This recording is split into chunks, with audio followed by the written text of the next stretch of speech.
Nabi Muhammad Sallallahu Alaihi Wasallam terlahir sebagai anak yatim. Ayahnya meninggal ketika beliau masih dalam kandungan. Ibundanya bernama Aminah. Suatu ketika, Bunda Aminah mengajaknya mengunjungi makam sang ayah Abdullah. Aminah membawa serta Ummu Aiman yang membantunya mengasuh Muhammad kecil. Dalam perjalanan pulang, Aminah jatuh sakit dan akhirnya meninggal dunia. Rasulullah yang baru berusia 6 tahun pun bersedih. Selanjutnya, Muhammad kecil diasuh oleh kakeknya, Abdul Muthalib.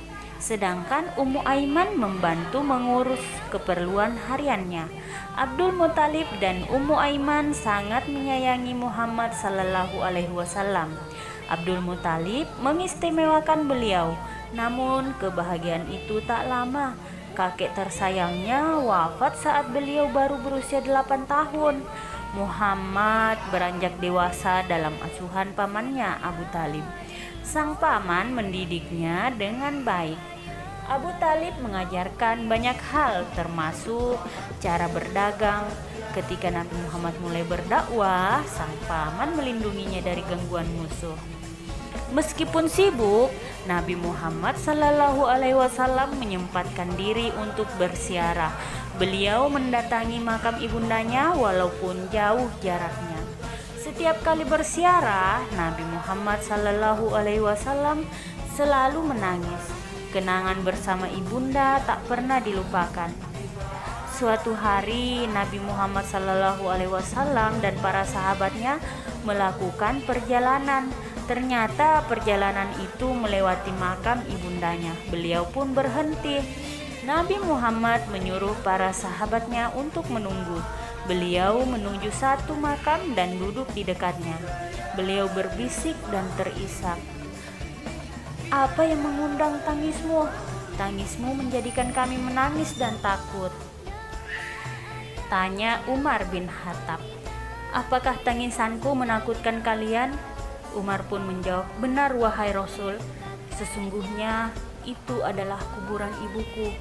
Aku meminta izin kepada Allah Subhanahu wa Ta'ala untuk menziarahinya. Aku diizinkannya," jawab Nabi. Semua sahabat ikut hanyut dalam kesedihan sang Nabi. Begitulah sifat Nabi Muhammad Sallallahu Alaihi Wasallam. Beliau mengajarkan kepada kita untuk menghormati dan menyayangi orang tua, terutama ibu.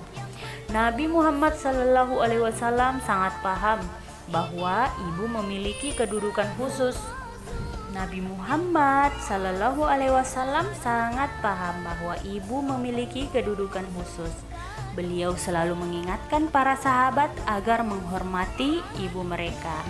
Suatu hari ada seorang sahabat datang bertanya, "Wahai Rasulullah, siapakah yang paling berhak aku perlakukan dengan baik?" "Ibumu," jawab Rasulullah. Rasulullah menyebutkan itu hingga 3 kali. Sahabat itu mengerutkan dahinya. "Lalu siapa lagi ya Rasulullah?" "Ayahmu, lalu yang lebih dekat setelahnya dan setelahnya," jawab Rasulullah. Bukan hanya pada ibu kandung, Nabi Muhammad juga sangat memuliakan ibu asuhnya. Beliau sangat menghormati Halimatus Sa'diyah dan keluarganya. Saat Halimah kekurangan harta, beliau membantunya. Khadijah memberi Halimah beberapa ekor kambing dan unta. Saat menemukan Asyaimah, saudari sesusuannya menjadi tawanan perang, Nabi Muhammad Sallallahu Alaihi Wasallam membebaskannya dari tawanan serta memuliakannya. Beliau menghamparkan kain dan membersihkannya, duduk di sampingnya. Dan mempersilahkan duduk di sampingnya. Rasulullah Shallallahu Alaihi Wasallam sangat menghormati kaum wanita, terutama ibu. Begitu pula Islam. Islam membawa banyak kebaikan, termasuk untuk kaum wanita. Mereka memiliki kedudukan yang istimewa di mata Islam. Begitu sifat Nabi yang mulia. Beliau sangat menghormati perempuan, terutama ibu kandung maupun ibu asuh sama mulianya. Nah, adik-adik yang soleh-soleha, Rasulullah sangat menyayangi dan menghormati ibunya. Ayo kita teladani sifat beliau. Jika ibu menasihati dan meminta tolong, kalian harus menurut dan membantunya ya.